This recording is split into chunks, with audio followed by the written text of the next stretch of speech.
If every relationship feels like you're chasing someone who won't fully commit, it's probably not bad luck. It's a pattern.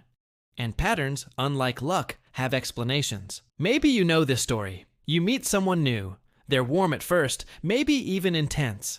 Then, slowly, they pull back. They get busy. They get vague about the future. They say things like, "I'm not really a relationship person," or "let's just see where this goes." And instead of walking away, you lean in harder. You start wondering what you did wrong. You start trying to earn something that was never actually being offered. Here's the strange part. The people who are consistent, who text back, who say what they mean and mean what they say, they often feel boring. Not wrong, just flat. Less exciting. Less like chemistry, and more like a nice person you'd be friends with. If this sounds familiar, you are not broken, and you are not making it up. There is real psychology behind why emotional unavailability can feel like attraction, why your nervous system might actually confuse anxiety with a spark, and why the people who are the hardest to reach can feel like the ones most worth reaching for. In this video, we're going to unpack the mechanism behind this pattern. What's actually happening in your brain and your attachment system when you find yourself drawn to someone who can't quite meet you. Then we'll walk through 2 practical shifts that can help you recognize this pattern in real time before you're 6 months deep in a relationship that was never going anywhere. And finally, we'll talk about what it actually looks like to build new standards. Not colder standards, not walls, but healthier ones. Let's start with the science, because this isn't about willpower or self-sabotage. It's about wiring. Psychologists who study attraction have long pointed to something called intermittent reinforcement. It's a term that originally comes from behavioral research on how rewards shape our actions. The basic idea is simple. When a reward comes every single time, our brain treats it as normal and stops paying close attention. But when a reward comes unpredictably, sometimes yes, sometimes no, our brain becomes hyper-focused on it. We chase it harder. This is the same mechanism that makes slot machines so compelling. It's not the winning that hooks people, it's the uncertainty. Now apply that to a relationship. Someone who is warm, then distant, then warm again, is unintentionally activating that exact same reward system. The affection feels more intense precisely because it's unpredictable. Your brain isn't just responding to how much someone likes you, it's responding to the uncertainty of whether they will.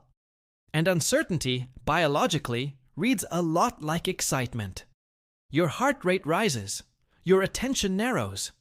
It can feel a lot like falling for someone, when really, it's your nervous system trying to solve a puzzle it can't quite finish. That's the mechanism working in the moment. But to understand why some people are more vulnerable to this pattern than others, we have to go back further. Often, much further. This is where attachment theory becomes useful. Attachment theory grew out of research originally done on infants and caregivers, studying how children respond when a parent leaves the room and returns. What researchers found was that children develop different strategies for handling closeness and separation, depending on how reliably their caregiver responded to their needs. Some children learned that comfort was reliably available. Others learned that they had to work for it, perform for it, or that it might not come at all. What's remarkable is that these early strategies don't just disappear in adulthood. They tend to show up again in romantic relationships, often without us realizing it. Someone who grew up with a caregiver who was loving but inconsistent, sometimes attentive, sometimes distracted, or emotionally unavailable, may develop what researchers call an anxious attachment style. And here's the key detail. That person doesn't just tolerate inconsistency later in life. In some cases, they find it familiar. Familiar in a way that can feel like home, even when home wasn't always comfortable. This is important, so let's be precise about it. Familiarity is not the same as goodness. Our brains are pattern recognition machines, and one of their core jobs is to identify what's known versus what's unknown. Known situations, even painful ones, register as safer than unknown ones, simply because we've survived them before and we understand the rules. So if inconsistency was the emotional weather you grew up in, a relationship with steady, predictable warmth might not register as safe. It might register as unfamiliar. And unfamiliar can quietly feel like a red flag, even when it's actually the opposite. This helps explain something a lot of people find confusing about themselves. Why calm, emotionally available partners sometimes get labeled, almost instantly, as lacking chemistry. It's rarely about the person. It's about the nervous system misreading calm as absence of feeling, simply because it isn't triggering the same anxious alertness that feels, mistakenly, like passion. There's also a second layer worth mentioning, something researchers sometimes call the challenge or scarcity effect. Humans, across many contexts, tend to assign more value to things that seem hard to obtain. It's part of why limited availability makes things feel more desirable, whether we're talking about a product, an opportunity, or a person. When someone is emotionally guarded, we can unconsciously interpret their withholding as evidence that what's underneath must be especially valuable. That if we can just get past the walls, we'll be rewarded with something rare. But withholding isn't actually evidence of depth. Sometimes it's simply withholding. So we have two forces working together: intermittent reinforcement, keeping our attention locked on uncertainty, and attachment patterns, shaped in childhood, that can make instability feel more like home than stability does. Layered on top, a natural human tendency to overvalue what feels scarce or hard-won. None of this means you're doomed to repeat the pattern forever. It means the pattern has a shape, and shapes can be recognized. Once you can see it clearly, you gain something you didn't have before: choice. So let's talk about what to actually do with this understanding. The first shift is learning to separate intensity from intimacy.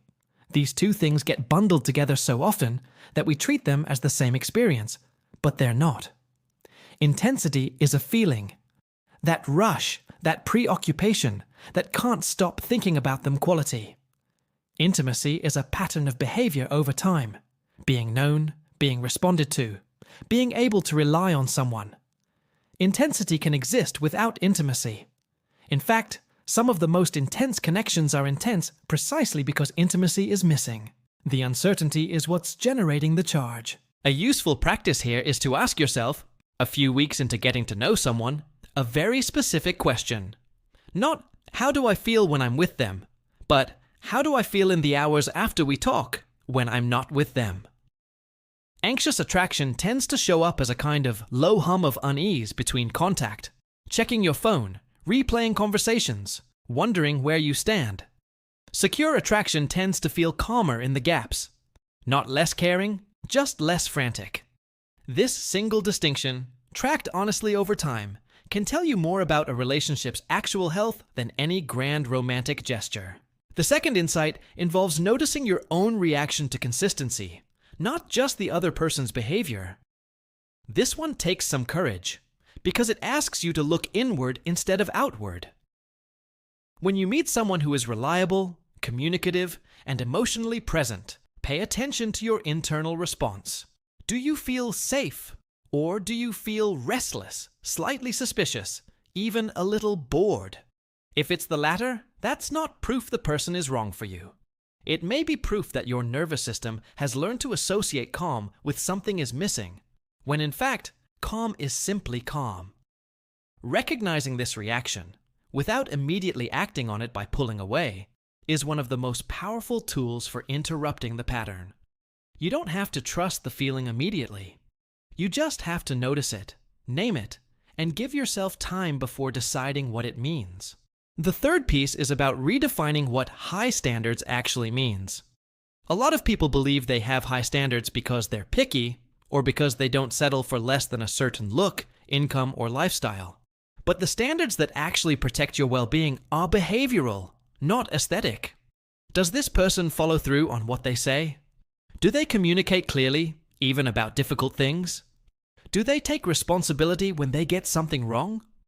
These questions matter more, in the long run, than chemistry that shows up in the first 2 weeks. Chemistry is easy to generate. Consistency is harder to fake, and far more predictive of what a relationship will actually feel like a year from now. None of this means emotionally unavailable people are bad, or that wanting connection with someone guarded makes you naive. It means the traits that once felt like signs of a rare, deep connection may actually be signs of a familiar pattern repeating itself, one that started long before this particular relationship, and one that isn't really about how special this person is at all. It's also worth saying plainly, recognizing this pattern in yourself is not the same as blaming yourself. Attachment patterns form in childhood, often shaped by people who were doing their best with limitations they didn't choose either. Understanding where a pattern comes from isn't about assigning fault. It's about taking back authorship. Once you can see the mechanism, the uncertainty that hooks your attention, the familiarity that masquerades as chemistry, the scarcity that gets mistaken for value, you're no longer just reacting to it. You're in a position to respond differently. That doesn't mean you'll never feel the pull towards someone who's hard to reach.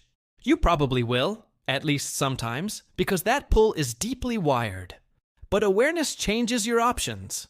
It means you can feel the intensity and pause, rather than feel the intensity and immediately assume it must be love. It means you can sit with someone steady long enough to let your nervous system catch up to the idea that calm doesn't have to mean absence. And over time, with practice, what used to feel like the safest choice, chasing someone unavailable, starts to feel exactly like what it is, familiar, but not healthy. And what used to feel boring, someone consistent and present, starts to feel like something else entirely. Peace. That shift doesn't happen overnight, and it isn't really about finding the right person. It's about becoming someone whose nervous system can recognize safety when it's actually standing in front of you. If this video helped you understand a pattern in your own relationships a little more clearly, consider subscribing. This channel is built around exactly this kind of psychology, breaking down why we do what we do in love, in friendship, and in ourselves, using research, not guesswork. There's more of this ahead, and I'd genuinely like you to be here for it. Thanks for watching, and I'll see you in the next one.